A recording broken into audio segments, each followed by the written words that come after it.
गंगा किनारे बसा एक छोटा सा गांव था, शिवपुर। यहाँ के लोग सरल और मेहनती थे, अपनी छोटी छोटी खुशियों में जीवन बिताते थे। इसी गांव में रहता था राघव। राघव एक गरीब मछुआरे का बेटा था, जिसकी आंखों में बड़े सपने पलते थे। वो जानता था कि गरीबी उसके पैरों की बेड़ियां हैं, लेकिन वो अपनी किस्मत को बदलने का हौसला रखता था। राघव के पिता रामू रोज सुबह गंगा में जाल डालकर मछलियां पकड़ते और उन्हें बाजार में बेचकर घर चलाते थे।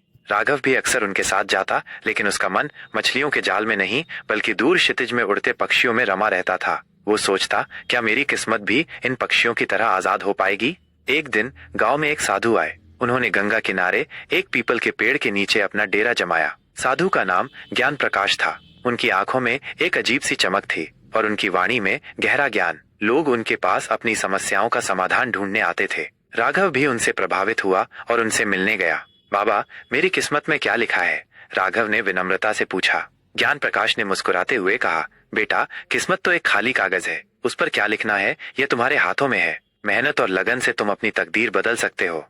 राघव को साधु की बातें समझ में आ गईं। उसने निश्चय किया कि वो अपनी किस्मत खुद लिखेगा। उसने अपने पिता से थोड़ी सी बचत ली और एक छोटी सी नाव खरीदी। अब वो खुद मछलियां पकड़ने लगा। उसकी मेहनत रंग लाई और उसकी नाव में पहले से ज्यादा मछलियां आने लगीं।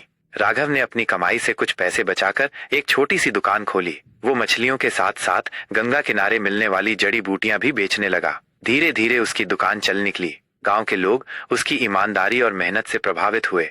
एक दिन गांव में एक व्यापारी आया। उसका नाम विक्रम था। वो शहर से आया था और गंगा किनारे एक मछली प्रसंस्करण संयंत्र स्थापित करना चाहता था। उसने राघव की दुकान देखी और उससे प्रभावित हुआ। उसने राघव को अपने संयंत्र में साझेदार बनने का प्रस्ताव दिया। राघव के लिए यह एक सुनहरा अवसर था। उसने विक्रम के साथ मिलकर काम करना स्वीकार किया। दोनों ने मिलकर संयंत्र स्थापित किया और कुछ ही समय में उनका व्यवसाय फलने फूलने लगा। राघव की मेहनत और विक्रम की व्यावसायिक बुद्धि ने मिलकर उन्हें सफलता की ऊंचाइयों तक पहुंचाया। राघव ने अपनी कमाई से अपने परिवार की आर्थिक स्थिति सुधारी। उसने अपने पिता के लिए एक नई नाव खरीदी और अपनी माँ के लिए एक सुंदर घर बनवाया। गांव के लोगों ने उसकी सफलता को देखकर प्रेरणा ली। लेकिन राघव की सफलता सिर्फ आर्थिक नहीं थी। उसने गांव के विकास में भी योगदान दिया। उसने गांव में एक स्कूल और एक अस्पताल बनवाया। उसने गरीबों और जरूरतमंदों की मदद की। वो गांव का आदर्श बन गया।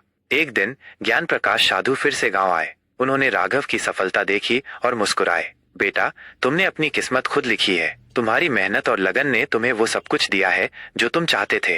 राघव ने विनम्रता से कहा, बाबा, यह सब आपकी प्रेरणा का फल है। आपने मुझे सही रास्ता दिखाया। ज्ञान प्रकाश ने कहा, नहीं बेटा, यह तुम्हारी अपनी मेहनत का फल है। मैंने तो सिर्फ तुम्हें दिशा दिखाई थी, चलना तो तुम्हें खुद ही था। राघव ने ज्ञान प्रकाश को धन्यवाद दिया और अपने गांव के लोगों के साथ खुशहाल जीवन बिताने लगा। उसकी कहानी गांव के बच्चों के लिए प्रेरणा का स्रोत बन गई। उन्होंने सीखा कि मेहनत और लगन से कोई भी अपनी किस्मत बदल सकता है।